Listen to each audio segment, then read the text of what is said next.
हिंदू भूमे सुरक्षार्थ केशवेन विनिर्मितम् यं संघपोषितं येन गुरुं तं प्रणमाम्यहम्। हंसते हंसते फांसी का फंदा चूम लिया। एक उदाहरण पेश करने के लिए कि 7 करोड़ मुसलमानों में से एक मुसलमान ऐसा है जो मादरे वतन के लिए, वतन परिस्थिति के लिए, देशभक्ति के लिए फांसी का फंदा चूमता है। अपने स्वयं का बलिदान दे देना, मौत से भी भयभीत नहीं है। मृत्यु का डर कैसा? आ मौत, मैं तुझसे साक्षात करने के लिए, दो हाथ करने के लिए तैयार हूं कि ये जो आपसी वैमनस्य है, ये आपसी कटुता है, इसको दूर करो। भारत माता की संतान बन करके, देशभक्ति का भाव अपने अंदर भर करके, वतन परस्ती अपने अंदर भर करके, मादरे वतन के लिए अपने जीवन का उत्सर्ग हो, बलिदान हो, ऐसा दुर्दम्य, ऐसा अदम्य जीवन हम जिए। भारतीय स्वतंत्रता के 75वें वर्ष पर प्रारंभ हुए अमृत महोत्सव पर समुत्कर्ष समिति द्वारा आयोजित व्याख्यान श्रृंखला यह गाथा है बलिदानों की में हमें आज माननीय ओम प्रकाश जी भाई साहब का मार्गदर्शन प्राप्त होने वाला है। आदरणीय ओम जी भाई साहब हम सभी के सुपरिचित हैं। पूर्व में समुत्कर्ष समिति द्वारा आहूत विभिन्न व्याख्यान मालाओं में और अन्य अवसरों पर हम सभी को आपका संस्कृति परक जीवन मूल्य संवर्धक पाथेय प्राप्त होता रहा है। मैं आज के इस पुनीत अवसर पर मान्यवर भाई साहब से निवेदन करूंगा कि हमें प्रबोधन प्रदान करें। मान्यवर ओम जी भाई साहब। नमस्कार। समुत्कर्ष व्याख्यान श्रृंखला, ये गाथा है बलिदानों की। आजादी का जो अमृत महोत्सव पूरे देश भर में मनाया जा रहा है, हम सब लोग भी लगातार इस व्याख्यान श्रृंखला को बहुत ही अधिक मात्रा में सुन रहे हैं, देख रहे हैं। यह एक जागरूकता का लक्षण है और इसका जितना व्यापक प्रचार प्रसार होगा, जितने ज़्यादा लोगों तक यह बात जाएगी, जितने ज़्यादा लोगों तक ये जानकारियाँ शेयर होंगी, उतना ही अधिक लोगों को लाभ मिलेगा। आज जिस एक महापुरुष के संदर्भ में मैं कुछ चर्चा करने जा रहा हूँ, उनका नाम आप में से कई लोगों ने सुना भी होगा, हो सकता है नहीं भी। गणेश शंकर विद्यार्थी एक आजादी के आंदोलन में बहुत ही महत्व का नाम है और एक अलग और विशेष कारण से इस नाम का जिक्र इतिहास में स्थित है। ये बहुत ही अच्छे लेखक, अनुवादक, साहित्य धर्मी और सबसे बड़ी बात है कि पत्रकार थे। ये जो बात मैंने पहले बोली कि हमारी जो ये व्याख्यान श्रृंखला है, इसका प्रचार प्रसार व्यापक पैमाने पर होना चाहिए, ये मैं इसलिए बोल रहा हूं कि गणेश शंकर विद्यार्थी ने बहुत स्पष्ट शब्दों में इस बात को कहा है कि हमारा जो इतिहास है वो हमारी धाती है और इतिहास का प्रचार प्रसार करना ये राष्ट्र जागरण का कार्य है। हमारे प्राचीन पुरखे छत्रपति शिवाजी महाराज, महाराणा प्रताप, श्री राम, श्री कृष्ण, इन लोगों के जीवनों को देख करके, सुन करके, पढ़ करके हम प्रेरणा लेते हैं। विद्यार्थी जी स्वयं कहते हैं कि मेरी मां जब गर्भवती थी ननियाल में, इनका ननियाल प्रयाग में, वहीं इनका जन्म हुआ।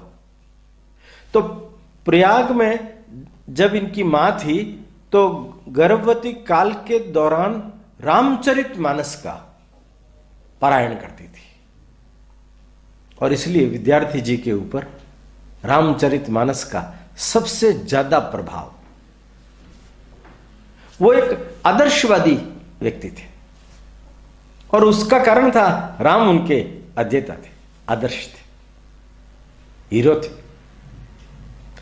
प्रयाग में 1890 में इनका जन्म हुआ। इनके पिता का नाम जय नारायण जी, वो स्कूल टीचर थे। उनके स्कूल टीचर होने के कारण से इनको भी अलग अलग जगहों पर जाकर के पढ़ाई करने का अवसर प्राप्त हुआ। इन्होंने मैट्रिक करने के बाद में बीए प्राइवेट किया, पढ़ाई पूरी हो गई। लोग बाग इनको पूछते थे कि आपका एम क्या है। छुटपन में इनकी शादी कर दी गई।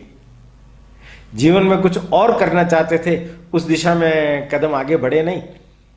योग ऐसा बना, बनारसी लाल चतुर्वेदी वगैरह उन लोगों के साथ में उनका जो अखबार निकलता था सरस्वती, उनके वहां पर उन्होंने 1907 में नौकरी शुरू कर दी थी। पत्रकारिता का शौक लग गया। इनकी टिप्पणियां बड़ी तीखी होती थी। सरकार, अंग्रेज, अन्य सब कमियां, उनके बारे में ये बराबर लिखते रहते थे। मैं यहां एक महत्वपूर्ण जिक्र करूंगा कि इनके मन में, खुद के मन में पैदा हुई इनकी प्रतिभा को देखकर के अभ्युदय नामक पत्र था, उन्होंने इनको थोड़ी और अधिक अच्छी तनख्वाह देकर के लेकर के चले गए। बड़ा भरा पूरा परिवार, 2 लड़के 2 लड़कियां, परंतु इनका ध्यान किस पर?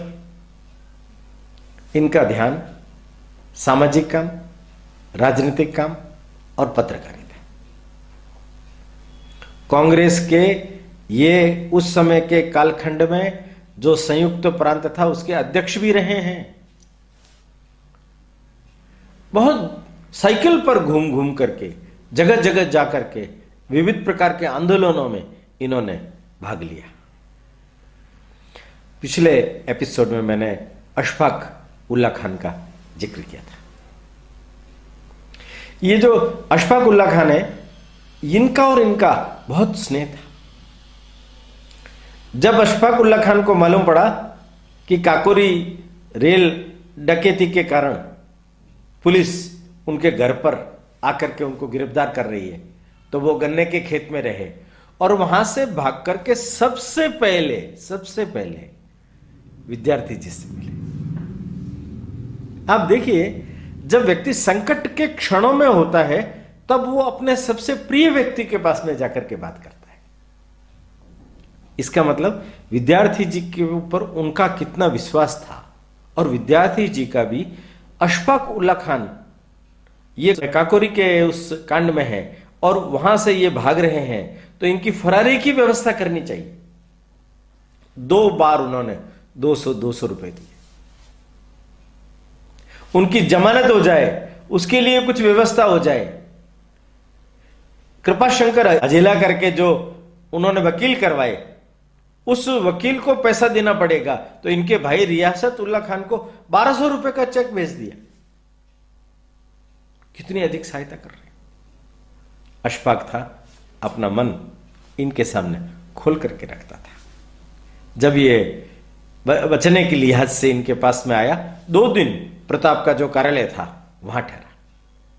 प्रताप, ये उन्होंने 1913 में अखबार साप्ताहिक निकालना शुरू किया। थोड़े समय के बाद में उसकी प्रसिद्धि होने लगी, तो दैनिक प्रताप भी वो निकालने लग गए। अखबार जो था और पत्रकारिता के क्षेत्र में जो लोग काम करना चाहते हैं, मैं उन लोगों को जरूर सुझाव दूंगा, गणेश शंकर विद्यार्थी का जीवन अवश्य पढ़ें। पत्रकारिता किसको कहते हैं? पत्रकारिता के उसूल क्या होते हैं? पत्रकारिता जन आवाज को उठाने का कैसा माध्यम बन सकता है? समाज की कुरीतियों को दूर करने का कैसा माध्यम बन सकता है? समाज और राजनीतिक दलों का वो कैसे आईना बन सकता है? ये वो गणेश शंकर विद्यार्थी जी से सीख सकते हैं। उनके लेख देखिए, उनके लिखने की कला देखिए, उनकी स्पष्टवादिता देखिए, उनका सत्य धर्म का पालन देखिए। हर चीज में बेजोड़ कलाकारी आपको देखने को मिलेगी। पत्र प्रताप जो पत्र है उसकी भी यात्रा, एक अखबार कैसे यात्रा करता है, उस अखबार को कैसे कैसी कष्ट विपत्तियां कठिनाइयां झेलनी पड़ती है, यह भी उसमें आपको संगोपांग देखने को मिलेगा। अशफाक उल्लाह खान ने अपने मन की कुछ बातें उनके सामने रखी। उन्होंने कहा कि राम प्रसाद बिस्मिल मेरा सबसे परम मित्र है। और एक बार ऐसी बड़ी विचित्र घटना हुई कि अशफाक उल्लाह खान को दिल का दौरा पड़ गया, और जब दिल का दौरा पड़ा तो वो राम राम राम उच्चारण करने लगे। इनके घर वालों ने देखा, ये क्या हो गया इसको, क्या इसने शुद्धि करवा ली है क्या, ये राम राम राम राम बोल रहा है, अल्लाह का नाम नहीं ले रहा है। ये पड़ोसी आए, इधर उधर के कुछ लोग आए। एक जानकार आदमी था जो जानता था कि रामप्रसाद बिस्मिल और इनकी मित्रता अधिक है। उसने कहा यह माजरा नहीं है, वो जो रामप्रसाद बिस्मिल है उनको ये राम कह करके पुकारता है, उनको याद कर रहा है। तुरंत रामप्रसाद बिस्मिल को समाचार किए, वे आए, आकर के उन्होंने अशफाक को सिर पर हाथ फेरा, वो होश में आए और ठीक हो गए। राम को अपने पास में देख करके अशफाक उल्लाह खान ठीक हो गए। घर वालों ने सोचा कि शायद इन्होंने शुद्धि करा लेगी, पर जो व्यक्ति शुद्ध है उसको शुद्धि कराने की जरूरत नहीं पड़ती। शुद्धि की जरूरत तो उसको पड़ती है जिसके संस्कार भ्रष्ट हो गए। परंतु यहां देखिए आप, जिस एक प्रमुख बिंदु के ऊपर गणेश शंकर विद्यार्थी जी के जीवन पर हम आगे चर्चा करेंगे, उससे पहले अशफाक उल्लाह खान ने ये जो एक घटना की और उसके बाद में उन्होंने जिस बात पर चर्चा की, वही गणेश शंकर विद्यार्थी जी का आगे जाकर के मिशन हो गया।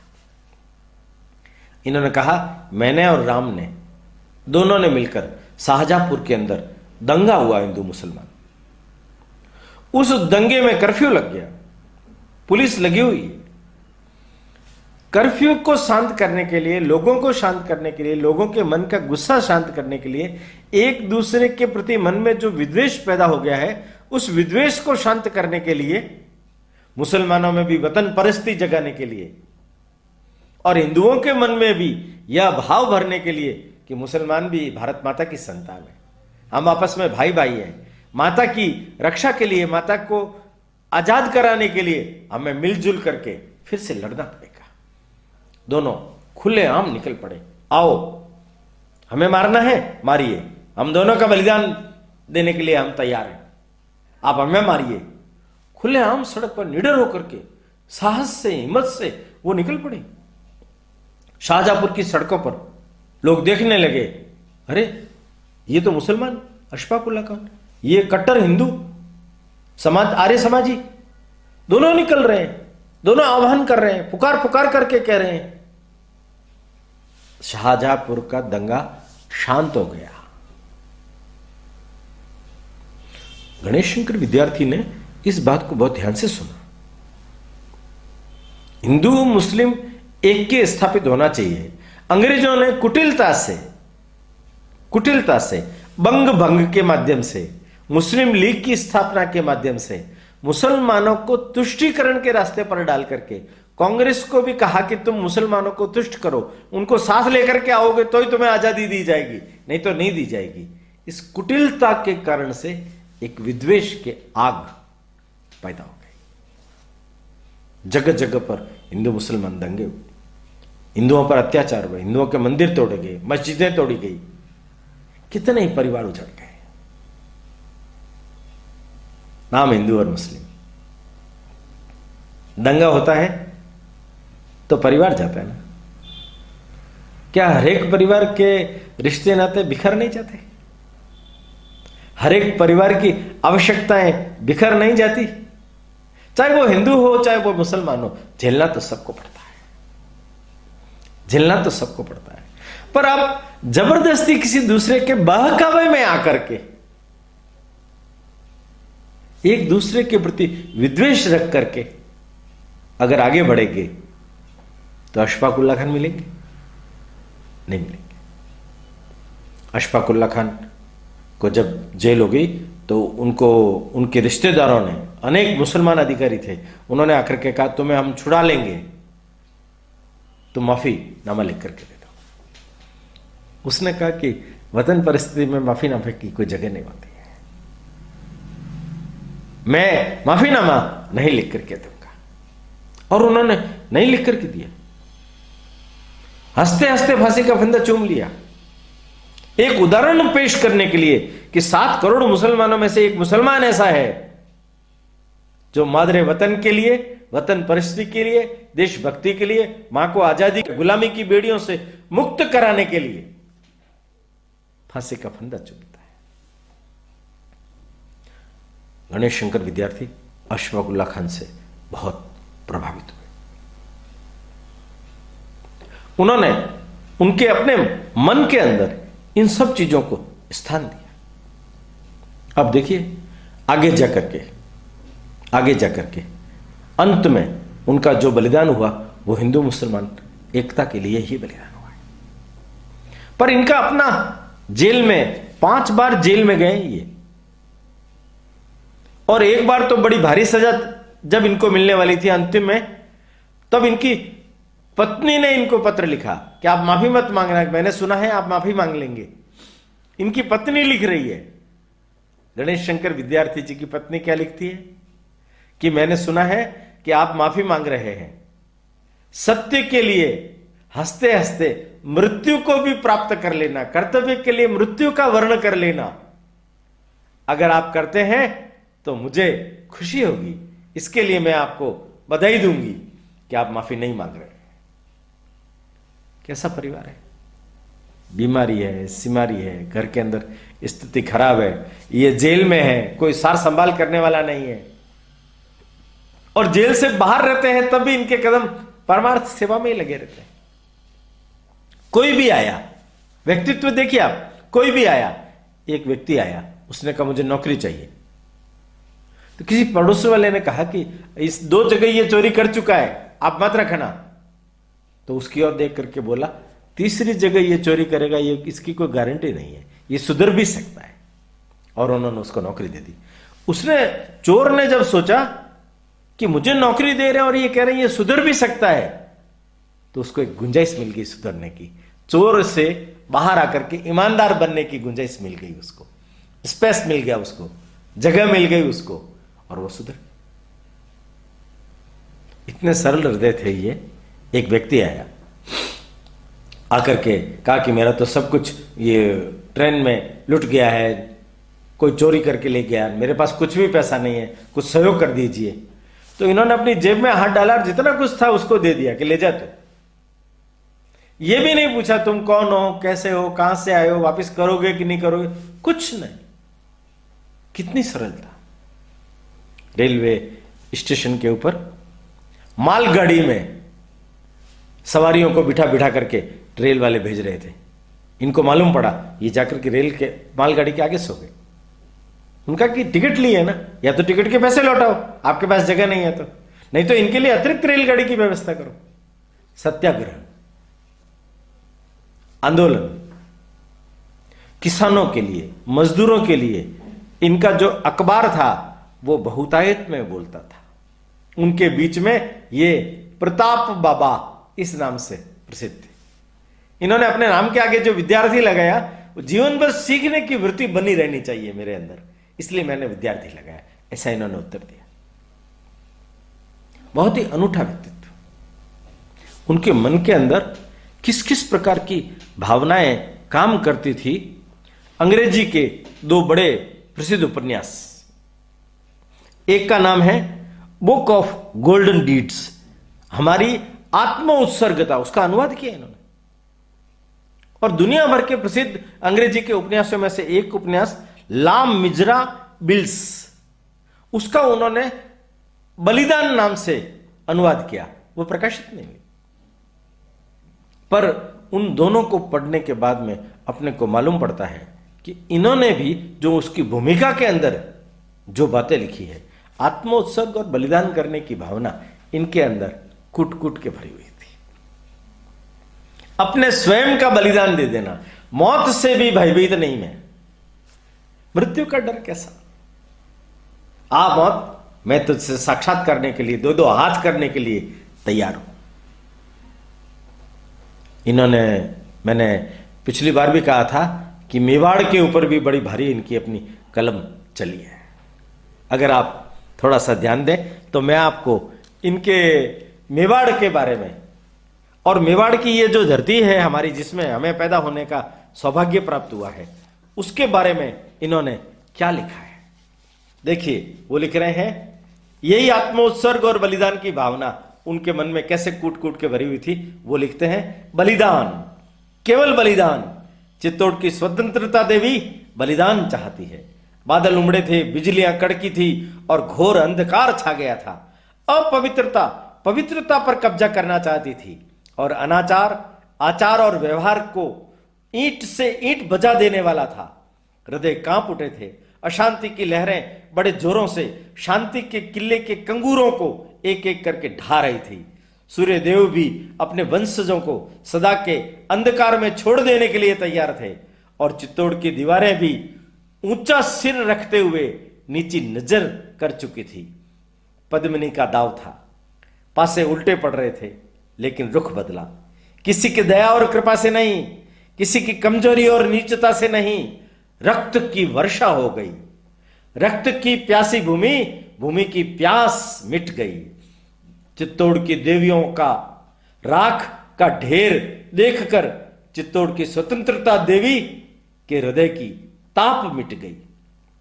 देखिए आप, जयमल कल्ला से लेकर के आगे तक वो लिखते हैं, लेकिन वीरों ने फिर से उसे अपने अमूल्य खून से भर दिया, लेकिन जयमल और उसके वीर साथियों का रक्त उसकी प्यास न बुझा सका। चित्तौड़ की देवियों ने अपने कोमल शरीरों को उसके लिए अग्नि के सुपुर्द कर लिया, लेकिन उन्हें मुट्ठी भर की खाक में पलट जाते हुए देखकर उनके हृदय की जलन और बढ़ी, और इतनी बढ़ी कि वो स्वयं चित्तौड़ से आगे बढ़ गई। चित्तौड़ खाली हो गया। अकबर का झंडा उस पर फहराने लगा। चित्तौड़ दरो दीवार के आंसू बहाए।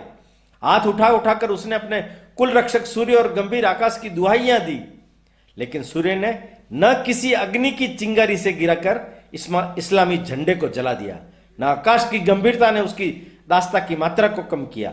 चित्तौड़ की स्वतंत्रता देवी चाहती थी बलिदान, बलिदान, बलिदान। और देखिए वो महाराणा प्रताप के बारे में क्या लिखते हैं, सुनिए। आओ प्रताप आओ, पहले परीक्षा दो। स्वतंत्रता की देवी के पवित्र मंदिर में उनके लिए स्थान नहीं जिनके हृदय छोटे हैं। कैसे परीक्षा दोगे? अपना सिर को कटाकर? नहीं, बल्कि अपने सिर को धड़ पर कायम रखकर बराबर उसके काटे जाने का कष्ट सहते हुए। महलों ही को छोड़कर नहीं, लेकिन विश्व शपथ को लेकर। जब तक चित्तौड़ स्वाधीन नहीं होता, जब तक उसकी दीवारें सिर उठाकर संसार के साथ नजर नहीं मिला सके, जब तक उन वीर पुरुषों और वीर स्त्रियों की आत्माएं जिनके खून से चित्तौड़ की भूमि सींची हुई है, अपने मनवांछित काम को पूरा होते हुए देखकर प्रसन्न हो जाए, तब तक फूस पर सोएंगे, पत्तों पर खाएंगे, शारीरिक सुखों का स्वप्नों में भी ख्याल नहीं करेंगे। तपस्या का यही अंत नहीं है। जो सिर स्वतंत्र देवी के सामने झुका, याद रखो उसे अधिकार नहीं है संसार के किसी भी शक्ति के सामने झुके। तलवार की धार पर चलना है, लेकिन याद रखो तुम्हारे मुंह से उफ भी निकली तो तुम गए। ऐसे जाओगे कहीं भी पता न लगेगा। अपने साथ कितनी ही आशाओं और देश के कितने ही शुभ गुणों को लेते जाओगे। महान पुरुष, निस्संदेह महान पुरुष। भारतीय इतिहास के किस रत्न में इतनी चमक है? स्वतंत्रता के लिए किसने कठिन परीक्षा दी थी? जननी जन्मभूमि के लिए किसने इतनी तपस्या की थी? देशभक्त, लेकिन देश पर एहसान जमाने वाला नहीं।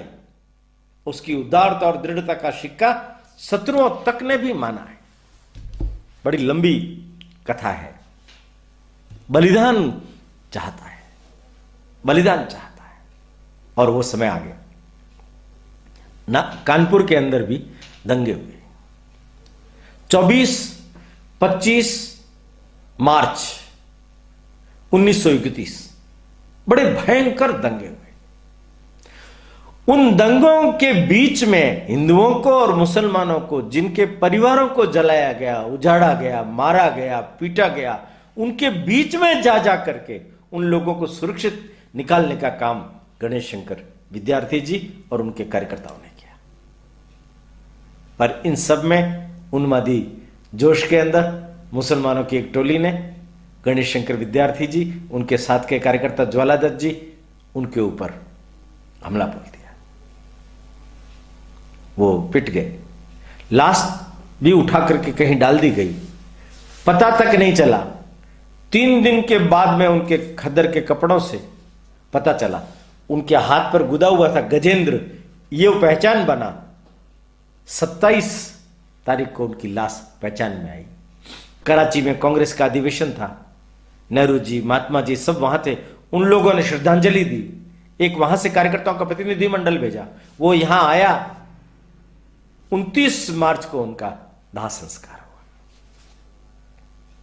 लौह की लपटें, उनका दाह संस्कार, धधकती हुई अग्नि केवल एक ही बात कह रही है, हिंदू और मुसलमान भारत माता की संतान है। उनकी एकता के लिए इस एक वीर पुरुष ने, एक महापुरुष ने अपना बलिदान दे दिया। आज भी भारतवर्ष के अंदर उनका यह बलिदान दिवस इसी बात का संदेश देने के लिए मनाया जाता है कि ये जो आपसी वैमनस्य है, ये आपसी कटुता है, इसको दूर करो। भारत माता की संतान बनकर के, देशभक्ति का भाव अपने अंदर भर करके, वतन परस्ती अपने अंदर भर करके, मादरे वतन के लिए अपने जीवन का उत्सर्ग हो, बलिदान हो, ऐसा दुर्दम्य, ऐसा अदम्य जीवन हम जिए, ये संदेश वो देते हैं। गणेश शंकर विद्यार्थी जी के साथ साथ कानपुर का जिक्र आने के कारण एक छोटा सा प्रसंग मैं और बताना चाहता हूं। आप सब लोगों ने बटुकेश्वर दत्त का नाम सुना है, भगत सिंह की मित्र मंडली में से एक। भगत सिंह, सुखदेव, राजगुरु, तीनों को तो फांसी हुई थी, वो सैंडर्स केस में हुई थी। किंतु असेंबली, केंद्रीय असेंबली में साइमन कमीशन वापस जाओ, जो बिल लेकर के आए उन बिल को पास नहीं होने देना, उसके लिए क्रांतिकारियों ने बैठकर के योजना बनाई।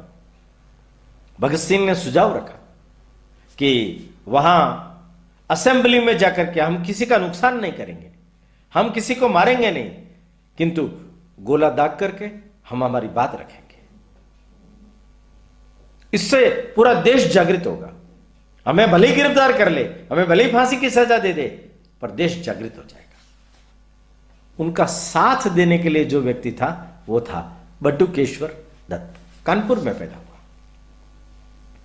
बड़ा हुआ, पढ़ाई लिखाई पूरी करने के बाद क्रांतिकारियों के संपर्क में आया। सुरेश चंद्र भट्टाचार्य उन दिनों बनारस, कानपुर वगैरह का सारा काम देखते थे। उन्होंने भगत सिंह से मिलवाया। भगत सिंह की और इनकी अच्छी मित्रता हो गई। आगरा में इन लोगों ने मकान किराए पर लिए, बम बनाना सीखा।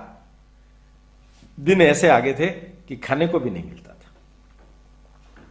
शिव वर्मा प्रसिद्ध क्रांतिकारी हुए। शिव वर्मा ने कॉलेज के हॉस्टल में कुछ परिचय था, वहां जाकर के अपने एक मित्र को कहा कि ऐसी स्थिति हो गई है, 3-4 दिन हो गए, हम लोगों को खाने को कुछ नहीं मिला, कुछ व्यवस्था हो सकती है क्या? उसने कहा चिंता मत करो। मैस का जो पंडित था उसको जाकर के कहा, पंडित जी आज मेरा एक मित्र आया है, पर वो मित्र बड़ा जबरदस्त खुराक वाला है, आप उसको जम करके भोजन करा देना, हम दोनों अभी भोजन करने के लिए आ रहे हैं, आप भोजन बनाइए। वो भोजन बनाने लगे, 2-2 चपाती इन दोनों के रखते, धीरे धीरे एक खाते, बाकी सारी चपातियों से जेब भर लेते, सब्जियां तो डाल नहीं सकते थे। ऐसे करके रोटियां सारी इकट्ठी की और लेकर के गए। शिव वर्मा ने उसको कहा यार कुछ पैसे मिल जाए तो दही ले लेता हूं। दही लिए, ले जा करके कमरे पर बटुकेश्वर दत्त अकेले बैठे थे, किताब पढ़ने में मशगूल थे। उसको कहा कि भोजन में लेकर के आ गया हूं, तुम भोजन कर लो। उनका सब लोग बाहर गए हुए हैं, आते ही होंगे, अपन एक साथ भोजन करेंगे। उन दिनों चंद्रशेखर आजाद वहां आए हुए थे। योगेश चंद्र चटर्जी जी आगरा में जेल में थे, उनको लखनऊ ले जाने की बात थी। वो जेल से निकलेंगे उस समय में हम उनको छुड़ा लेंगे, ऐसी योजना थी। पर जब तक मैं ना कहूं तब तक हम हमला नहीं करना है। मौका नहीं मिला, सब लोग मायूस हो गए थे। भोजन के बारे में ऐसा चक्र पड़ा कि वो आए तब तक कोई एक बंदर आया और ये किताब पढ़ने में मशगूल महाशय, और बंदर भोजन की रोटियां लेकर के ऊपर छत पर चला गया। वो दोना जो था जिसमें दही भरा हुआ था उसको पूरा बिखेर दिया। लोग आए, आकर के देखा, ठाके लगा करके हंसने लगे। फक्कड़ों का डेरा देखिए आप, खाने को नहीं मिल रहा। पूछा इसको क्या हुआ, कि वो तो हनुमान जी को भेंट चढ़ गया, बंदर लेकर के चले गए। ऐसी फाका मस्ती में अपने जीवन का उद्देश्य भूले नहीं। ऐसी फाका मस्ती में जिन्होंने अपने जीवन को और अधिक बासंती रंग में रंग दिया, यही बटुकेश्वर दत्त। इनका चयन किया भगत सिंह ने, मेरे साथ कौन जाएगा, बटुकेश्वर। दोनों गए 9 अप्रैल 1929 को केंद्रीय असेंबली, जहां ये साइमन कमीशन और ये श्रम का और लोगों के अधिकारों का हनन करने का जो बिल लाया गया था, विठल पटेल उसकी अध्यक्षता कर रहे थे। उसी समय वो अपना मत पढ़ने के लिए खड़े हुए थे और भगत सिंह ने पीछे की बेंच में से उठ करके और हथगोला था वो फेंका खाली जगह पर। लोग नहीं मरने चाहिए, धुआं हो गया, लोग भागने लगे। इतने में बटुकेश्वर दत्त ने उठ करके एक गोला फेंका खाली बेंच के ऊपर। थोड़ा धुआं थमा, जिन्ना वहां थे, मोतीलाल नेहरू वहां थे, बैठे हुए देख रहे हैं तो ये दोनों मुस्कुरा रहे हैं, खड़े हुए हैं। तुरंत कांस्टेबल आगे बढ़ा, पिस्तौल इन्होंने सुपुर्द कर दी, इंकलाब जिंदाबाद के नारे लगाए, पर्चे साथ लाए थे, पर्चे सारे फेंक दिए गए। जो विरोध करना था विरोध दर्ज करवा दिया गया। इनको गिरफ्तार करके ले गए, मुकदमा चला, आजीवन कारावास। भगत सिंह को तो बाद में फांसी हुई, पर इसको दोनों को आजीवन कारावास हुई। आजीवन कारावास से मुक्त होने के बाद में जब ये वापस उस स्थान पर गए तो पता चला कि अब जेल नहीं रही, वो हॉस्पिटल बन रहा है वहां। इंजीनियर ने बताया तुम्हारी काल कोठरी नक्शा देख करके उस जगह पर थी, तो वहां खेल का एक छोटा सा मैदान बन गया था। ये जाकर के खड़े हो गए और खेल का मैदान में लोग बैडमिंटन खेल रहे थे, देख रहे लगे। थोड़ी देर बाद में लड़के लड़कियां इनके पास में आए, इनको कहा क्या आप खेल में इसमें रुचि रखते हैं? अब बड़े गौर से इस स्थान को देख रहे थे। तो फिर उन्होंने कहा नहीं, मैं इस खेल में रुचि नहीं रखता हूं, मैं इस स्थान में रुचि रखता हूं। ये जो स्थान है किसी समय में जेल था और उस जेल की एक कोठरी थी जिस कोठरी में भगत सिंह और बटुकेश्वर दत्त को कैदी बनाकर रखा गया था। वो जो लड़के लड़कियां उस समय के कालखंड के, उनको पूछ रहे हैं कौन भगत सिंह और बटुकेश्वर दत्त? सिर पीटने जैसी ही बात है। आज भी यही हाल है हमारे देश का। कौन बटुकेश्वर दत्त, कौन अशफाक उल्ला खान, कौन गणेश शंकर विद्यार्थी, कौन राम प्रसाद बिस्मिल, कौन राजेंद्र लाहिड़ी, कौन सुरेश चंद्र भट्टाचार्य, कौन सचिंद्रनाथ सान्याल, कौन जानता है? कौन जानता है? मैं निश्चित समुत्कर्ष समिति के कार्यकर्ताओं को धन्यवाद दूंगा, बधाई दूंगा कि उन्होंने ये बीड़ा उठाया कि हमारे देश से इन महान पुरुषों का, इन क्रांतिकारियों का हम साक्षात्कार करवाएंगे। ये गाथा है बलिदानों की, ये क्रांतिकारियों के साक्षात्कार की गाथा है। सुनिए, उनको समझिए, उनके जीवन को देखिए, उनके उद्देश्यों को देखिए, उनके उच्चतम जीवन मूल्यों को देखिए, उनके संस्कारित जीवन को देखिए। आज देश को जिस चीज की जरूरत है वो सारी चीजें उन महान पुरुषों के अंदर कूट कूट के भरी हुई थी। आइए उन सब श्रेष्ठतम महान पुरुषों के जीवन को हम नमन करें, उन्हें अपनी भावभीनी श्रद्धांजलि अर्पित करें और ये गाथा है बलिदानों की, इसका प्रचार प्रसार कर इस पुण्य लाभ को हम भी प्राप्त करें और इतिहास के इस गान को गौरव गान बना करके पूरे देशवासियों तक पहुंचाने का एक महती अभियान हम पूरा करें। आज बस इतना ही, अगली बार फिर मिलेंगे, तब तक के लिए नमस्कार। समुत्कर्ष समिति से जुड़ी सभी जानकारियां प्राप्त करने के लिए हमारे YouTube चैनल समुत्कर्ष समिति को अवश्य सब्सक्राइब करें। आप सभी का समुत्कर्ष समिति के प्रति यही स्नेह और आत्मीय भाव बना रहे। धन्यवाद।